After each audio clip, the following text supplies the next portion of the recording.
Welcome back to FIRL Crypto, your wormhole from TradFi to DeFi.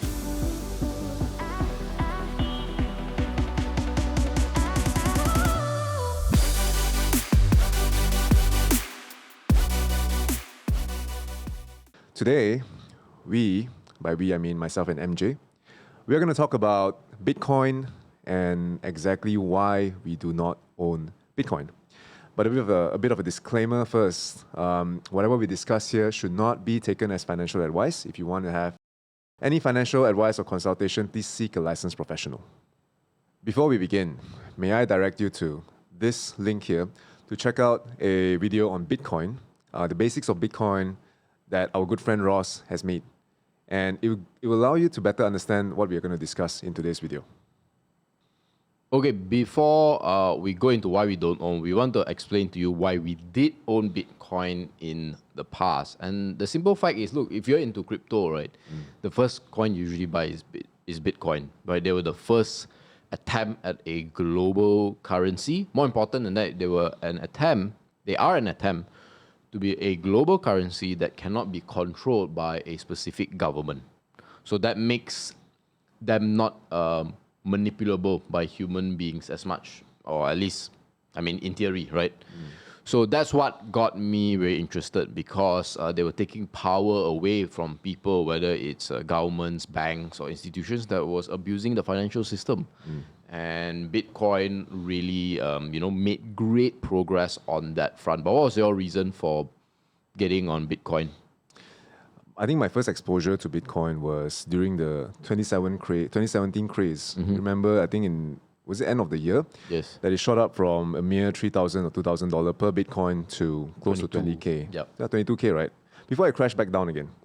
I almost gotten in at the peak, 18,000, but it was too much of a hassle to actually purchase Bitcoin. But what I was told, what I was led to believe was that Bitcoin is going to replace gold, right? As people call it, the digital gold that existed back then, because gold was slowly being, depegged or debased from the fiat.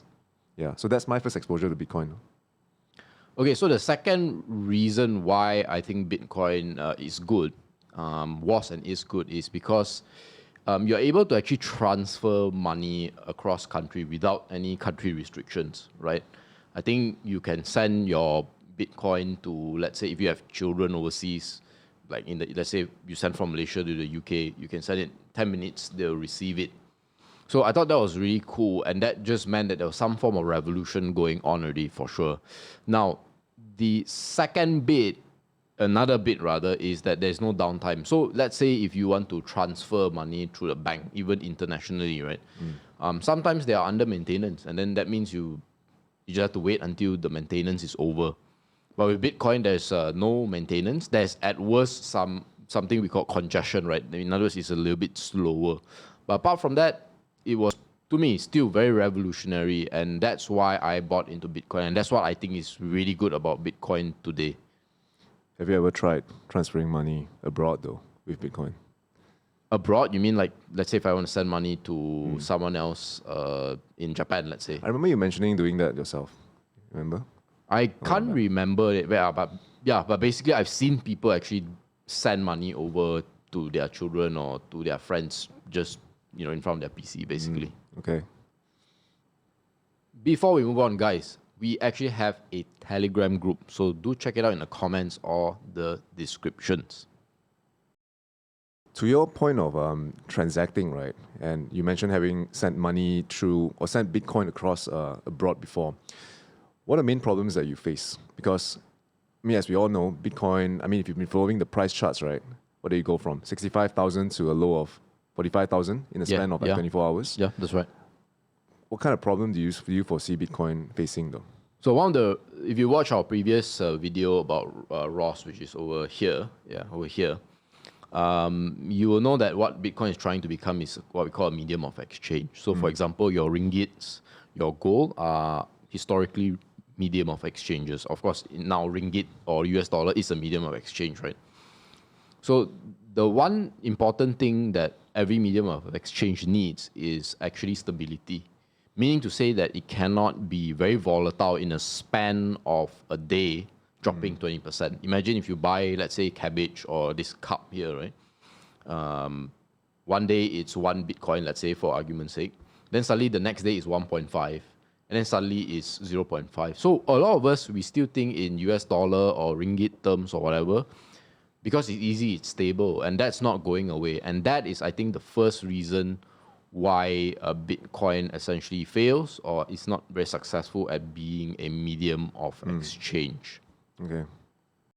So one other problem that Bitcoin faces, and it's a huge problem, right, is a slow transaction speed. So consider this. A transaction on Bitcoin may take 10 minutes to verify.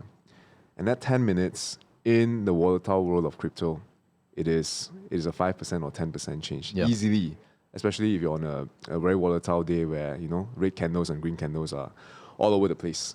Now, when I'm transferring money from, let's say, Selangor, Kuala Lumpur to maybe Penang, for example, if I do it through a bank, it is instantaneous. It's basically instantaneous. Right, you click a button and then boom, my $500 is in your account instantaneously. And to do that with Bitcoin with a 10-minute congestion is a world of difference. 10 minutes, this is without congestion. Without congestion. And it still takes 10 minutes. So consider this, right? If I want to transfer money to you, let's say you're in Singapore, for example, the traditional method, the normal method, may take even up to days to do so. But with Bitcoin, 10 minutes is revolutionary. So I think if you compare in that aspect, right, Bitcoin is slow when you compare it in inter-country transfers. But when you were to use Bitcoin as foreign exchange or a way to transfer money to the foreign countries, right, it's actually much faster as well. Yes. And I think, but the key thing here is as well, just to add, is when you compare it with other cryptos, right, then you see a big difference with Ethereum, which is the second one. Instead of 10 minutes to verify a transaction, it takes 15 seconds. With Terra, it's 6 seconds, and with Solana, it's 0.8 seconds. So you can see in terms of technological advancement, Bitcoin is actually lagging behind quite a lot, really. One other reason, and a large reason to why we don't own Bitcoin is because it is largely just a crypto with one single use case. Yes, we can use it as a medium of exchange, but the large narrative surrounding Bitcoin is the fact that it is a store of value. It has always been digital gold, right? And how many of us actually own gold in real life? Do you actually own gold in real life? Well, someone gave it to me for my birthday, that's about it. But I've never bought it myself. So in that sense, right, when you compare it to some of the tokens, some of the cryptos that you mentioned, Terra, Solana, Ethereum, they have way more use case than Bitcoin. There's actually much more you can actually do with it rather than just hold on to it. So that's one of the main reasons that I feel, and I bought Bitcoin as well, along with you, right, when I first entered crypto. But I slowly moved away from it because there's so much more in the world of DeFi that we actually can explore if we were to open our minds up to the world outside of Bitcoin. Before we move on, if you're enjoying the video so far, please like, comment, subscribe, and click on the notification bell to notify yourself on when the next video will come up.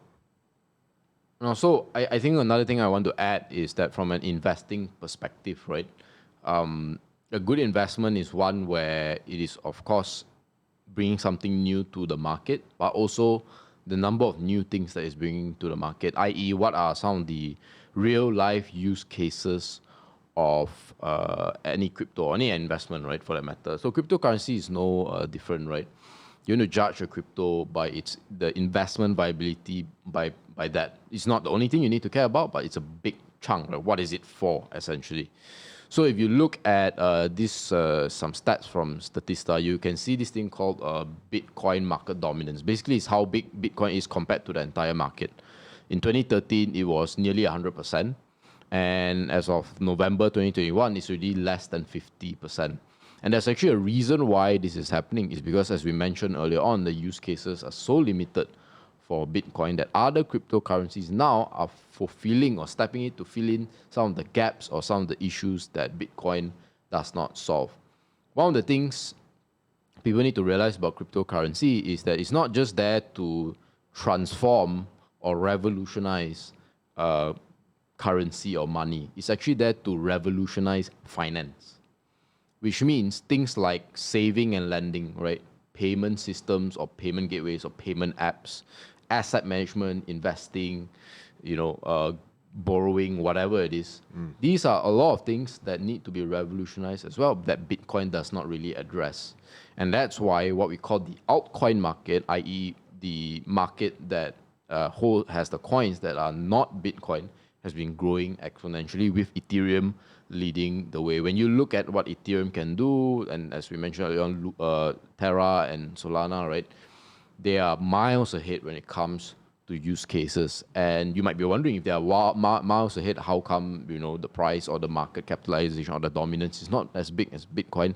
And the reason, quite simply, is that because not many people A, know about it, B, even if they knew about it, they don't know how to begin, which is why we have this channel to begin with. So that's, I think, one thing I want to add when it comes to why we don't invest in Bitcoin anymore. Do you have anything else you want to add? So as an investor as well, if we were to look at Bitcoin, not just based on its price, right? Yeah, the price is 50,000, 60,000. But what's a more important factor or criteria to look at? It's market cap. Currently sitting at close to 1.5 to 2 trillion. It fluctuates quite a lot. What that means is, and 1.5 to 2 trillion is probably, it makes Bitcoin one of the highest ranked cryptocurrency in terms of market cap. Yeah. It's the highest one, right? By default, and just to compare it with the other altcoins that exist, the upside may be way, way more limited than a coin that is maybe 2 billion in terms of market cap, 10 billion. Ethereum, 400 billion market cap, maybe 450 or 500 billion at the time of this video being published. But the point is, the upside compared to Bitcoin, Big Daddy Bitcoin, is way lower at this point. Higher, you mean, compared to Bitcoin? Higher, yes. So, as an investor who personally, I think I can take a little bit more risk, I would want to allocate my investments, allocate my funds to the smaller cap tokens out there. As a conclusion, Bitcoin is not a bad investment. And for someone who is looking to expose themselves to cryptocurrency, who's new to cryptocurrency, the whole brave new world of cryptocurrency, I think a lot of us included, exposed ourselves, got involved with cryptocurrency through Bitcoin. And I think that's a really good way to start. Once you get introduced to Bitcoin, you go into the rabbit hole, learn more about it, and that's when you get exposed to things like Ethereum, Solana, Terra, all the other altcoins that exist out there. And you realize that to better understand these cryptocurrencies, right, you need a little bit of time, but not time that most people can afford to. Yeah. So if you're a passive investor, hey man, Bitcoin, by all means, go ahead. Not financial advice, by the way, but for someone who wants higher returns and at the cost of higher risk, of course, then maybe looking outside of Bitcoin is where you should be putting your attention to as well. All right, guys. Thanks for watching all the way. If you enjoy this sort of content, or if you know someone who will enjoy this kind of content, please share it with them. Remember to follow us on our other social media channels. And if you have like certain type of videos about cryptocurrencies, DeFi and all that you want us to make, just leave it in the comment section and we'll be sure to consider. See you in the next video.